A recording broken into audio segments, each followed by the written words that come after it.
Hello, welcome. मैं SPRS college से हाजरा कुरैशी एक बार फिर यूट्यूब चैनल पर आप सभी का स्वागत करती हूँ।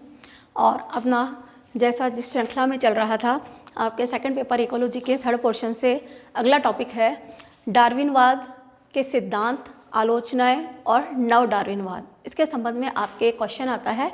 इससे पूर्व एक क्वेश्चन आता था लैमार्कवाद। मेरी दृष्टि से महत्वपूर्ण है डार्विनवाद का सिद्धांत, आलोचना और नव डार्विनवाद। इस तरह से आपके क्वेश्चंस आता है। अब इसमें आप सबसे पहले एक्सप्लेन करेंगे इंट्रोडक्शन।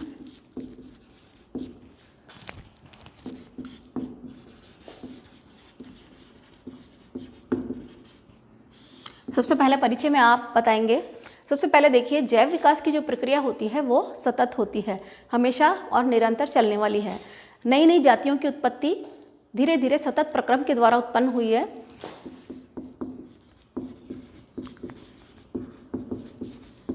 जैव विकास की प्रक्रिया निरंतर व सतत प्रक्रिया है।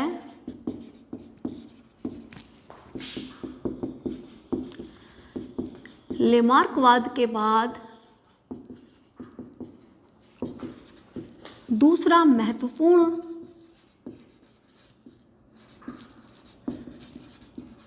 जैव विकास का सिद्धांत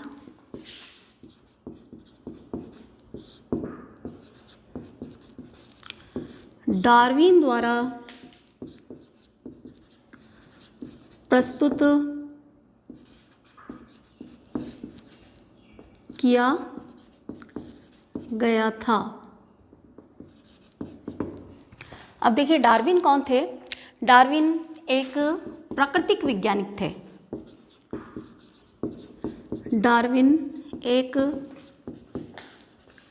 प्राकृतिक विज्ञानी थे, इंग्लैंड के निवासी थे और उन्होंने 1859 में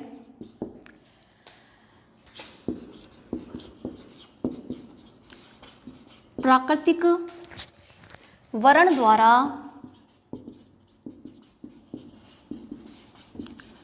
जातियों की उत्पत्ति, उन्होंने अपनी एक बुक थी जिसका शीर्षक था प्राकृतिक वर्ण द्वारा जातियों की उत्पत्ति। उस बुक में उन्होंने जैव विकास का महत्वपूर्ण सिद्धांत प्रतिपादित किया, जिसे डार्विनवाद कहा जाता है। अब देखिए, सबसे पहले आप थोड़ा सा परिचय देंगे सिद्धांत के बारे में, जिसमें आप बताएंगे कि डार्विन की एक बुक थी जिन्होंने प्राकृतिक वर्ण द्वारा जातियों की उत्पत्ति, जिसमें जैव विकास के सिद्धांत को समझाया कि प्रकृति में नई जातियों की उत्पत्ति कैसे होती है। प्राकृतिक वर्ण द्वारा, नेचुरल सिलेक्शन द्वारा उन्होंने एक अलग से सिद्धांत भी दिया, जो आगे मैं एक्सप्लेन करूंगी। तो इस तरह से जैव विकास का एक महत्वपूर्ण सिद्धांत जो दिया था उन्होंने, और सिद्धांत में जो व्याख्या की गई थी, उन सबको मिला के डार्विनवाद कहा जाता है। इस तरह से आपके डार्विनवाद के संबंध में जो क्वेश्चन आता है उसके बारे में आप परिचय क्लियर करेंगे। नेक्स्ट पॉइंट आप इसमें लेंगे। नेक्स्ट पॉइंट इस सिद्धांत में आता है, डार्विनवाद में सेकंड पॉइंट आता है सिद्धांत। डार्विनवाद का सिद्धांत या प्रिंसिपल क्या था?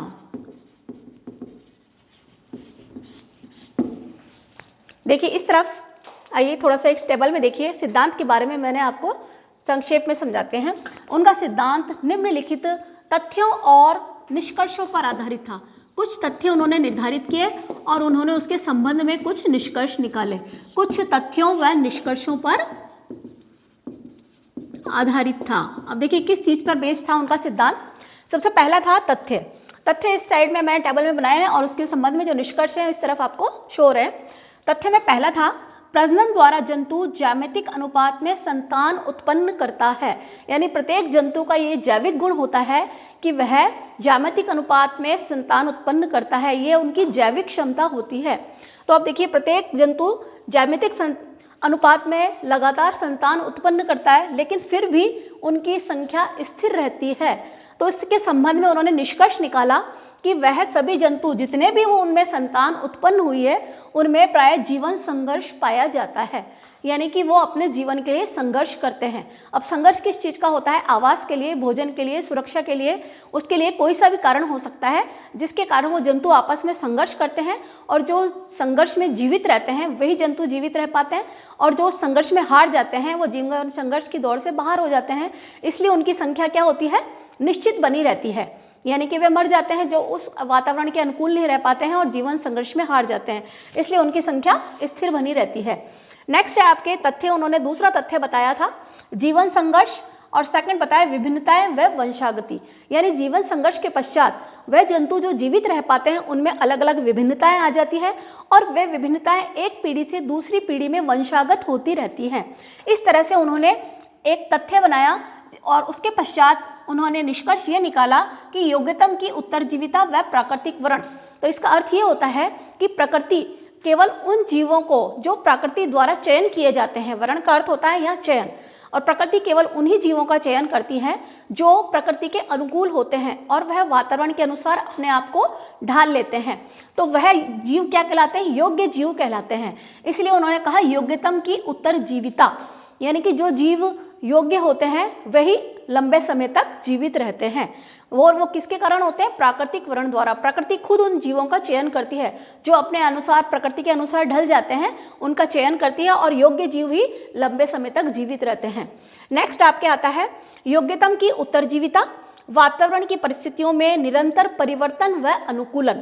अब देखिए योग्यतम की उत्तरजीविता, योग्य जीव लंबे समय तक जीवित रहेंगे और वातावरण की परिस्थितियों में निरंतर परिवर्तन होता रहता है, क्योंकि वातावरण सदैव ऐसा नहीं रहता है, हमेशा उनकी भौगोलिक, मौसमी अनेक परिवर्तन होते रहते हैं, और अगर वह जीव उन परिवर्तनों के अनुसार अपने आप को अनुकूल बना लेते हैं तो क्या होता है कि वह नई जातियों की उत्पत्ति हो जाती है। इस तरह से उन्होंने अपना सिद्धांत इन तथ्यों और निष्कर्षों पर आधारित किया हुआ था।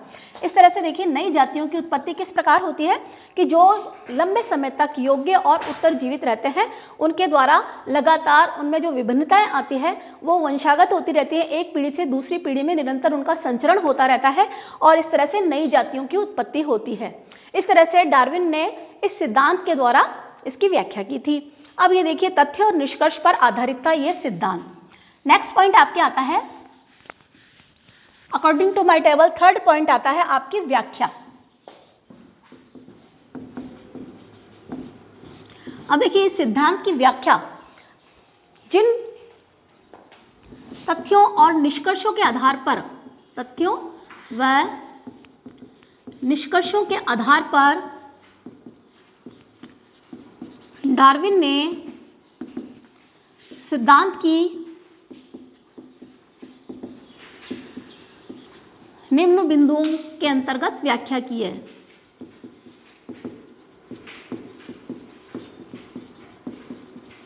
और ये सारे पॉइंट्स मिलके क्या कहलाते हैं? डार्विनवाद।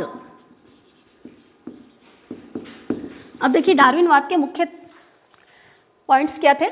पहला है, जैसा कि मैंने आपको पहले भी बता दिया है कि जीवों में अत्यधिक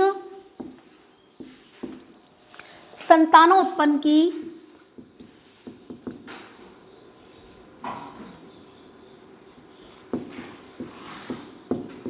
क्षमता, प्रत्येक जीव की क्षमता होती है, यानी कि एक प्रकार की जैविक क्षमता होती है। प्रत्येक जीव में अपने समान संतति उत्पन्न करने की अत्यधिक क्षमता होती है, और वो जीवन पर्यंत जब तक ये उनमें चक्र चलता है वो अपने समान संतति उत्पन्न करते रहते हैं। यानी प्रत्येक जीव की एक जैविक क्षमता होती है, और क्षमता के अनुसार प्रत्येक जीव सर्वाधिक संख्या में अपने समान संतान उत्पन्न करता रहता है। अब देखिए, जैसे कि मैं आपको बताऊं, जैसे कि एक एग्जाम्पल मैं आपको बताती हूँ, खरगोश जो कि एक बार में 6 बच्चे उत्पन्न करता है, वर्ष में 4 बार उत्पन्न करता है, तो एक वर्ष में उसके 24 बच्चे उत्पन्न हो जाते हैं। इस तरह से प्रत्येक जीव में ये क्षमता होती है, एक जैविक क्षमता होती है, जिसके कारण वो क्या करते हैं कि लगातार अपने समान संतति उत्पन्न करते रहते हैं, तो अत्यधिक संतानोत्पन्न की दर होती है। अब देखिए, इसमें मादा ऑयस्टर जो होती है, आप उसमें खरगोश का एग्जाम्पल डाल सकते हैं, जो कि वर्ष में कितने बच्चे उत्पन्न करता है, 24। मादा ऑयस्टर होती हैं, वो 6 करोड़ अंडे उत्पन्न करती हैं एक वर्ष में। अब देखिए, अब वो 6 करोड़ में से ऐसा तो नहीं है कि सारे के सारे वो जीवित जीव रहेंगे, उनमें से जो वातावरण के अनुकूल अपने आप को कर लेंगे वो जीवित रहेंगे और बाकी वो सब खत्म हो जाएंगे। इस तरह से प्रत्येक में क्या होता है, जीवों में अत्यधिक संतानों उत्पन्न की क्षमता होती है। तो आपके पहला पॉइंट क्लियर हो गया। नेक्स्ट आपके आता है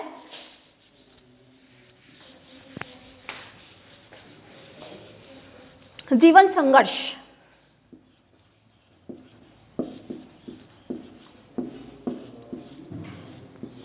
अब देखिए, जब बहुत अधिक संख्या में जीव उत्पन्न हो जाएंगे तो उनमें जीवन संघर्ष उत्पन्न होगा। किसके लिए? भोजन के लिए,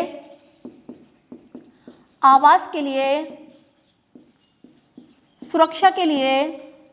इन सब कारणों के कारण क्या होता है, सभी जीवों में उनमें आपस में संघर्ष उत्पन्न होने लगता है।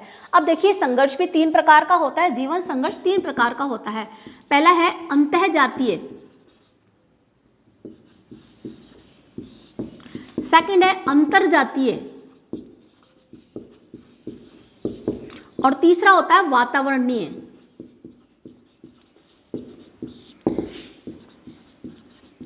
तो अब ये देखिए, संघर्ष 3 प्रकार का होता है।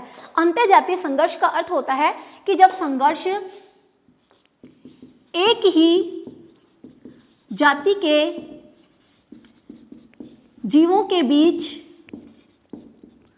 हो, यानी कि जब संघर्ष समान प्रकार के जाति के बीच हो, जैसे खरगोश, यानी बहुत सारे खरगोशों की संख्या हो गई, खरगोश की जातियों के विभिन्न प्रकार के अलग अलग जितने भी सदस्य हैं उनके बीच में हो, किस चीज के लिए, भोजन, आवास, सुरक्षा, इन सब के लिए आपस में संघर्ष होता है। तो कुछ उसमें जीवित रह पाते हैं, जिनको पर्याप्त मात्रा में भोजन मिलता है, आवास की सुविधा रहती है, वो जीवित रह पाते हैं, और जिन्हें पर्याप्त मात्रा में भोजन नहीं मिलता वो मर जाते हैं। तो यानी कि जो संघर्ष एक ही जाति के जीवों के बीच उत्पन्न होता है वह कैसा कहलाता है, अंतःजातीय। लेकिन ये संघर्ष कैसा होता है, तीव्र होता है, यानी बहुत तेजी से होता है, और ये कहां तक चलता है, जीवन पर्यंत चलता है। जब तक वो जाति जीवित रहेगी वो आपस में उसके सदस्य उसके लिए संघर्ष करते रहेंगे। तो अब देखिए, अंतःजातीय संघर्ष क्या होता है, एक ही जाति के जीवों के बीच होता है, ये तीव्र होता है और ये जीवन पर्यंत चलता है। नेक्स्ट आपके आता है अंतःजातीय। ये संघर्ष क्या होता है कि 2 विभिन्न जातियों के बीच में होता है। 2 विभिन्न जातियों के बीच में होता है, और यह हमेशा किसके लिए होता है, भोजन और सुरक्षा के लिए। अब देखिए, 2 विभिन्न जातियां, जैसे एक खरगोश की जाति हो गई, एक कुत्ते की जाति हो गई, या एक पक्षी की जाति, अलग अलग विभिन्न 2 प्रकार की जातियों के बीच अगर ये संघर्ष होता है, क्योंकि किसी भी निश्चित भौगोलिक वातावरण में विभिन्न प्रकार के जीवों की जातियां उपस्थित होती है, तो उनमें भी आपस में भोजन के लिए और सुरक्षा के लिए संघर्ष होता रहता है। तो वो किस प्रकार का संघर्ष कहलाता है, अंतर्जातीय संघर्ष। तीसरा आता है आपके वातावरणीय संघर्ष। वातावरणीय संघर्ष हमेशा क्या होता है कि जो जीवित रह जाते हैं और वातावरण के अनुकूल उत्पन्न होते हैं, वातावरण में जितने भी परिवर्तन और विभिन्नताएं होती हैं, लगातार वातावरण क्या होता है, परिवर्तनशील होता है, विभिन्नताओं के अनुकूल हो जाते हैं, और उनमें क्या होता है, तो वह तो सारे क्या होते हैं, जीवित रह जाते हैं और अनुकूलन प्राप्त कर लेते हैं। इस तरह से वातावरणीय संघर्ष होता है। तो जितने भी जीव जिनमें बहुत अधिक संतान उत्पन्न थी वो जीवन संघर्ष करते रहते हैं, और ये 3 प्रकार का पाया जाता है। नेक्स्ट आपके आता है, तीसरा पॉइंट आता है इसकी डार्विनवाद की व्याख्या में। 2 पॉइंट आपके क्लियर हो चुके हैं। तीसरा पॉइंट आता है विभिन्नताएं व वंशागति। थर्ड पॉइंट आता है विभिन्नताएं व वंशागति।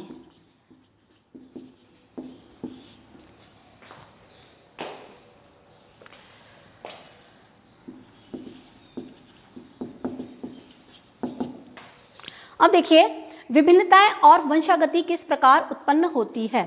अब देखिए जितने भी जीव हैं जो जीवन संघर्ष में जीवित रह जाते हैं, जो वातावरणीय अनुकूलताओं के अनुसार अपने आप को ढाल लेते हैं, तो उन जीवों में जो वातावरण के अनुसार विभिन्नताएं उत्पन्न हो जाती हैं, वो विभिन्नताएं क्या होती हैं?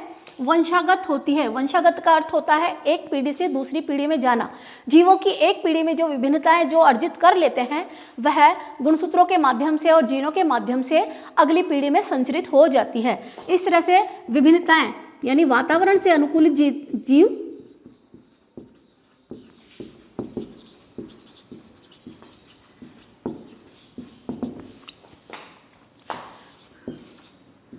विभिन्नताओं को ग्रहण करते हैं, वह वंशागत होती है। यानी एक पीढ़ी में जो विभिन्नता जीव में उत्पन्न हो गई है वह अगली पीढ़ी में भी वह दर्शाई जाएंगी। इस तरह से विभिन्नताओं की वंशागति उत्पन्न हो जाती है। नेक्स्ट आपके 4th पॉइंट आता है योग्यतम की उत्तरजीविता।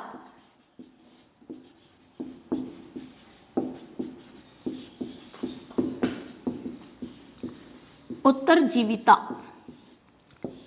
योग्यतम की उत्तरजीविता का मीनिंग होता है कि ऐसे जीव जो वातावरण के अनुसार अपने आप को ढाल लेते हैं, जो कि एक क्रिया कहलाती है अनुकूलन की क्रिया को अपना लेते हैं, वह जीव जो जीवन संघर्ष में जीत जाते हैं वह जीव क्या कहलाते हैं? योग्य जीव कहलाते हैं। और उत्तरजीविता का अर्थ होता है लंबे समय तक जीवित रहना, यानी ऐसे जीव जीवन पर्यंत जीवित रहते हैं। तो इसलिए अब देखिए योग्यतम की उत्तरजीविता का अर्थ, ये वर्ड सबसे पहले हर्बर्ट स्पेंसर ने दिया था। एक वैज्ञानिक थे हर्बर्ट स्पेंसर, उन्होंने ऐसे जीवों को योग्यतम की उत्तरजीविता कहा जो जीवन संघर्ष में जीत जाते हैं। और उसके अलावा डार्विन ने इन जीवों को क्या कहा? प्राकृतिक चयन या वर्ण द्वारा जीवों की उत्पत्ति। अब देखिए उसने ये कहा, डार्विन ने इस सिद्धांत को क्या प्राकृतिक चयन माना, यानी प्रकृति स्वयं चयन करती है कि किन जीवों को जीवित रहना है और किन्हें अपना जीवन समाप्त करना है। इस तरह प्रकृति द्वारा जो चयनित होकर जो जीव लंबे समय तक जीवित रहते हैं वो योग्यतम की उत्तरजीविता कहलाते हैं। और हर्बर्ट स्पेंसर ने इसे क्या कहा? योग्यतम की उत्तरजीविता। इस तरह से उन्होंने नेक्स्ट व्याख्या की, चौथी। अब इसका आपके 5वां पॉइंट आता है जाति की उत्पत्ति।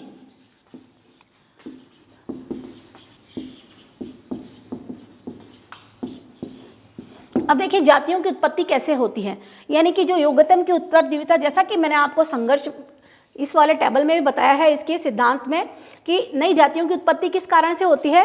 वातावरण की परिस्थितियों में निरंतर परिवर्तन के कारण। वातावरण में परिवर्तन और जो अनुकूलन, जो भी अनुकूलन होते हैं, यानी कि वो वातावरण के अनुसार अपने आप को ढाल लेते हैं, वो स्थिति कहलाती है अनुकूलन। जो भी वातावरण में परिवर्तन के अनुसार अपने आप को अनुकूलित कर लेते हैं उनमें क्या आ जाती है? विभिन्नताएं आ जाती हैं। और ये विभिन्नताएं 2 प्रकार की होती हैं, एक होती है कायिक और दूसरी होती है वंशागत, या जो जनन विभिन्नताएं भी होती है, जनन कोशिकाओं पे उत्पन्न होती है। जनन कोशिका का अर्थ होता है जैसे गुणसूत्र और जीनों पर, क्योंकि डार्विन के समय क्या था कि जब तक वंशागति के सिद्धांतों का प्रतिपादन नहीं हुआ था, आनुवंशिकी का ज्ञान नहीं था, इसलिए उन्होंने दोनों प्रकार की विभिन्नताओं को, जो कि कायिक भी थी और जनन भी थी, यानी कि उस समय जब तक गुणसूत्र और जीन का विकास नहीं होता, ना तो उसका ज्ञान था, इसलिए उन्होंने दोनों विभिन्नताओं को क्या माना था कि वंशागत ही मान लिया था। तो इस तरह से दोनों प्रकार की विभिन्नताएं क्या होती हैं कि वो अगले जीव में भी वंशागत हो जाती हैं। जो भी वातावरण में परिवर्तन होते हैं उसके अनुसार जीवों के शरीर में अनुकूलन और जो विभिन्नताएं उत्पन्न होती हैं वो अगली पीढ़ी में वंशागत हो जाती हैं। इस तरह से पुराने जो जीव होते हैं, जो पुराने जो जीवों की जाति होती है, पुरानी जाति से नई जातियों की उत्पत्ति होती है। और उन नई जातियों में क्या होता है कि जितनी भी विभिन्नताएं उत्पन्न होती है जीवों में वो उसमें प्रदर्शित होती है। इस प्रकार ये 5 पॉइंट के द्वारा आपके डार्विनवाद का सिद्धांत कंप्लीट होता है। इसके पश्चात आता है इसकी आलोचनाएं, क्योंकि डार्विन ने जो सिद्धांत दिया था, विभिन्न प्रकार के कई वैज्ञानिक थे, उन्होंने उसमें विभिन्न आधारों पर कई प्रकार की कमियां निकाली अब देखिए नेक्स्ट इसमें पॉइंट आता है आलोचना।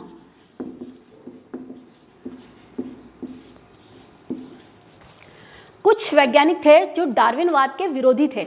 अब देखिए उनमें कौन कौन से थे। रिचर्ड ओवन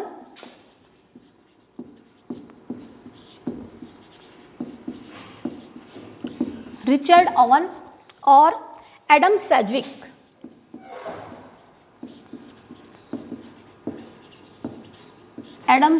जो कि डार्विनवाद के विरोधी थे और उन्होंने डार्विनवाद में कई प्रकार की कमियां निकाली थी।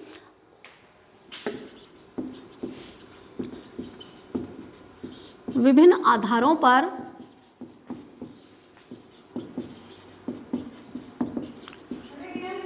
आलोचना की। अब देखिए कौन कौन सी आलोचनाएं थी। डार्विनवाद की विभिन्न प्रकार की आलोचनाएं उन्होंने की थी क्योंकि उन्होंने इस सिद्धांत में कुछ अपूर्णताओं को पाया था जिसको उन्होंने दर्शाया, और उन्हीं आलोचनाओं के बाद में नव डार्विनवाद का, जो कि डार्विन समर्थक कुछ वैज्ञानिक थे, उन्होंने नव डार्विनवाद की स्थापना की थी। अब देखिए इसमें आलोचनाएं कौन कौन सी। पहला था कि उन्होंने कहा कायिक व आनुवंशिक विभिन्नताओं में कोई विभेद नहीं बता पाए वो। जैसा कि मैंने अभी पहले भी बताया कि डार्विन के समय क्या हुआ था, आनुवंशिकी का ज्ञान नहीं था। आनुवंशिकी की जो शाखा होती है, विज्ञान की शाखा, उसका विकास नहीं हो पाया था। मेंडल के द्वारा जो आनुवंशिकी की शाखा का विकास किया गया वो डार्विनवाद के पश्चात हुआ था, इसलिए उस समय उसे आनुवंशिकी का ज्ञान नहीं था। तो उन्होंने किस आधार पर की कि वह कायिक और आनुवंशिक विभिन्नताओं में कोई विभेद नहीं कर पाए। उन्होंने कहा था जितनी भी विभिन्नताएं उत्पन्न होती है, वो चाहे कायिक हो चाहे आनुवंशिक, वो हमेशा क्या होती है, वंशागत होती है। जबकि वास्तविकता ये होती है कि जो भी केवल कायिक विभिन्नताएं क्या होती है, वो वंशागत नहीं होती हैं। केवल आनुवंशिक विभिन्नताएं ही केवल क्या होती है कि वो एक पीढ़ी से दूसरी पीढ़ी में संचरित होती हैं। क्योंकि आनुवंशिक विभिन्नताएं कहां पर उत्पन्न होती है कि ये कहां पर होते हैं, गुणसूत्रों पर उपस्थित जीनों पर स्थित होती है आनुवंशिक विविधताएं। क्योंकि एक पीढ़ी से दूसरी पीढ़ी में अगर जीवों में कोई भी गुण जाता है तो किसके द्वारा जाता है, केंद्रक, यानी कि प्रत्येक सजीव का शरीर किसका बना होता है, जो कि आपको पता होगा कोशिका का बना होता है। और कोशिका के सेंटर में एक केंद्रक पाया जाता है। केंद्रक में क्या होता है, गुणसूत्र पाए जाते हैं जिस पर जीन स्थित होते हैं, और ये जीन ही किसी लक्षण को एक पीढ़ी से दूसरी पीढ़ी में ले जाने के लिए रेस्पॉन्सिबल यानी उत्तरदायी होते हैं। तो इस चीज का क्या था, उस समय ज्ञान नहीं था, इसलिए उन्होंने कहा कि कायिक और आनुवंशिक विभिन्नताओं में उन्होंने कोई भेद नहीं किया।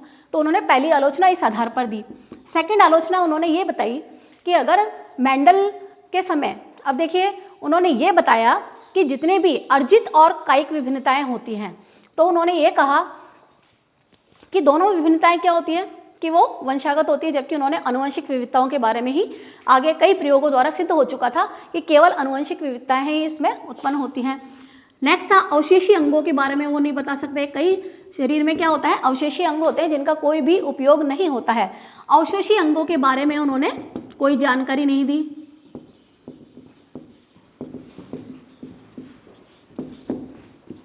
थर्ड आलोचना थी कि विभिन्नताओं का आना तो उन्होंने बताया लेकिन आने का कारण नहीं बताया है। विभिन्नताओं का आना बताया लेकिन आने का कारण व परिणाम दोनों वह नहीं बताया। परिणाम में उन्होंने बताया नई जाति की उत्पत्ति होती है। नेक्स्ट आपके देखिए अवशेषी अंगों की उत्पत्ति, विकास के बारे में कोई जानकारी नहीं देता।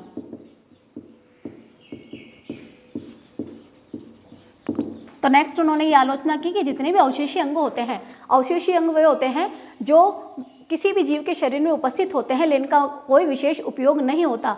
अगर वह अंग ना हो तो भी उसके शरीर पर कोई फर्क नहीं पड़ता है। इस तरह से अवशेषी अंगों की उत्पत्ति और उसके विकास के बारे में ये सिद्धांत किसी प्रकार की कोई जानकारी नहीं देता है, जो कि आलोचना का एक विषय बन गया है। नेक्स्ट आता है योजक कड़ियों के बारे में। योजक कड़ियों के बारे में कोई संतोषजनक उत्तर नहीं देता। ये सिद्धांत क्या है? योजक कड़ियों के बारे में भी, विभिन्न प्रकार के दो जीव होते हैं, उनके बीच में योजक कड़ी और समय के बारे में कुछ भी इसके अंदर नहीं बता पाया है। नेक्स्ट है योग्यतम की उत्तरजीविता।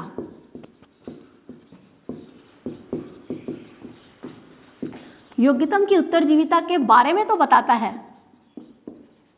ये सिद्धांत के बारे में बताता है, लेकिन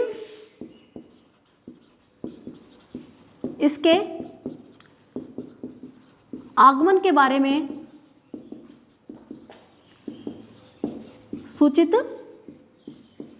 नहीं करता, यानी कि इसका आगमन किस समय और क्यों हुआ, इस कारण को वो बताने में असमर्थ रहा है। इस तरह से क्या होता है कि विभिन्न प्रकार की आलोचनाएं इस सिद्धांत की गई, जो कि डार्विन विरोधी जितने भी वैज्ञानिकों का समूह था, उन्होंने इस तरह डार्विनवाद की योग्यता की आलोचनाएं की। नेक्स्ट आपके आता है नव डार्विनवाद।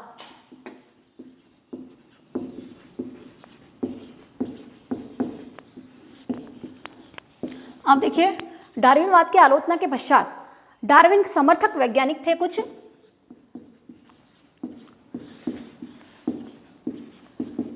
ऐसे वैज्ञानिकों का समूह था जो डार्विनवाद के समर्थक थे। उनमें से कुछ वैज्ञानिक थे जिनके नाम थे वेलेन डेवेनपोर्ट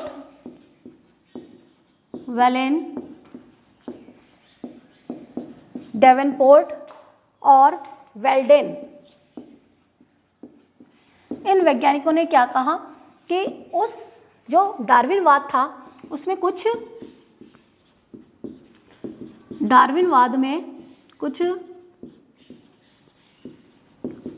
सुधार व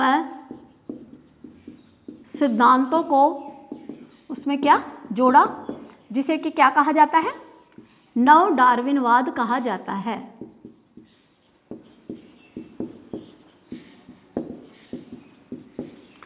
इसके अनुसार देखिए क्या था, नव डार्विनवाद के अनुसार सबसे पहले उन्होंने ये कहा कि जितनी भी वातावरणीय और अर्जित, वातावरणीय, अर्जित और कायिक विभिन्नताएं क्या होती हैं? आनुवंशिक नहीं होती,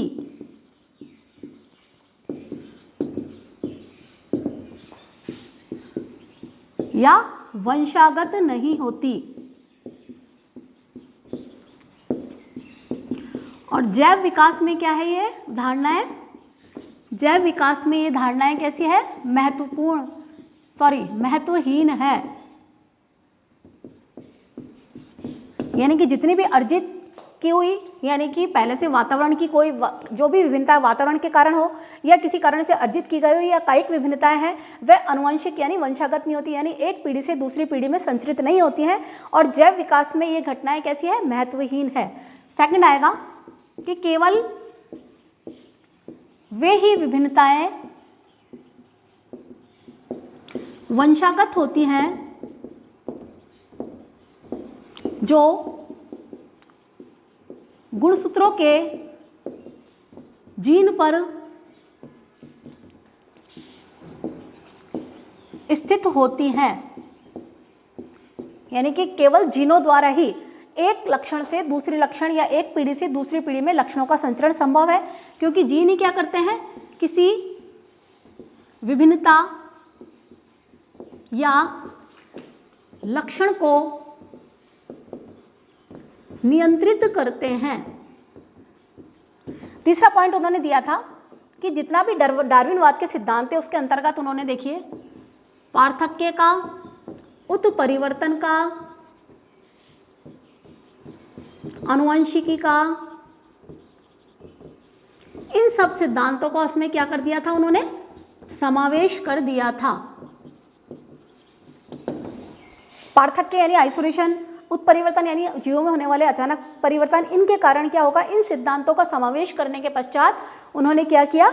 नव डार्विनवाद का सिद्धांत प्रतिपादित किया, जो कि डार्विनवाद के जितने भी सिद्धांत है उसमें क्या हुआ? कुछ सुधार संभव हुआ और प्राकृतिक वर्ण, वंशागति, प्राकृतिक वर्ण जो कि पहले से भी था उसमें। इस तरह से विभिन्न सिद्धांतों के द्वारा डार्विनवाद को दिया गया। इस तरह से आपका ये क्वेश्चन कंप्लीट होता है। इसके अलावा एक सिद्धांत और होता है जो अक्सर शॉर्ट में पूछ भी लिया जाता है, वो सिद्धांत है आपके डार्विन का पैंजेनेसिस का सिद्धांत। पैंजेनेसिस का सिद्धांत, क्योंकि डार्विन ने एक ये सिद्धांत भी प्रतिपादित किया था। पैंजेनेसिस का अर्थ होता है जैम्यूल या युग्मक। इसके अनुसार क्या था? इस सिद्धांत के अनुसार शरीर की जितनी भी सोमेटिक सेल्स होती हैं, इस सिद्धांत के अनुसार क्या था? शरीर की कायिक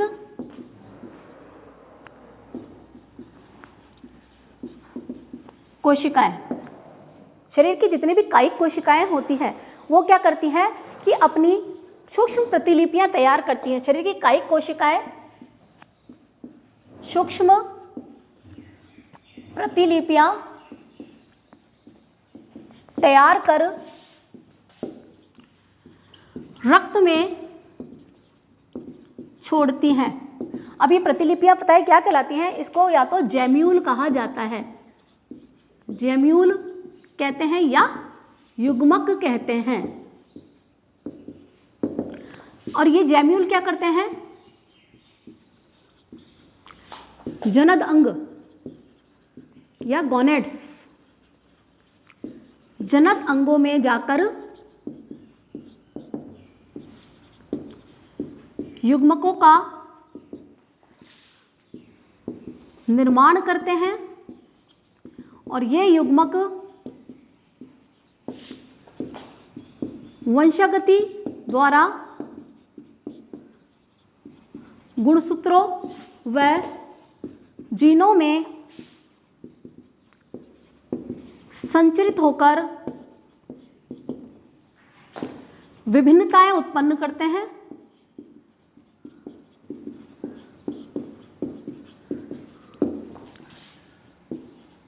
ये विभिन्नताएं वंशागत होती हैं, वंशागत होकर नई जातियों की उत्पत्ति करती है। इस तरह से कई बार क्या होता है कि डार्विन का पैंजेनेसिस का सिद्धांत भी पूछ लिया जाता है, जिसमें क्या होता है कि शरीर की जो सोमेटिक सेल्स यानी कायिक कोशिकाएं होती हैं वो सूक्ष्म प्रतिलिपियां बनाती हैं और रक्त में छोड़ती हैं, जिन्हें जैम्यूल या युग्मक कहते हैं। और ये जैम्यूल क्या होते हैं? जंतु के जनन अंगों में जाके एकत्रित हो जाते हैं, जनन अंगों में वहाँ जनन कोशिकाओं में जाते हैं और युग्मकों में जाने के पश्चात क्या करते हैं? वंशागति के द्वारा गुणसूत्र और जीनों द्वारा एक जगह से दूसरी पीढ़ी में संचरित होती हैं और विभिन्नताएं जो उत्पन्न एक जाति में उत्पन्न हो जाती है वो अगली पीढ़ी तक चले जाती हैं। इस तरह से इन विभिन्नताओं के कारण नई जातियों की उत्पत्ति होती है। इस तरह से आपका ये डार्विनवाद का सिद्धांत आलोचना, नव डार्विनवाद और पैंजेनेसिस का सिद्धांत आपके कंप्लीट होता है। इस तरह से आपके ये पूरा की पूरा क्वेश्चन आप इसमें सबमिट करेंगे। Thank you so much.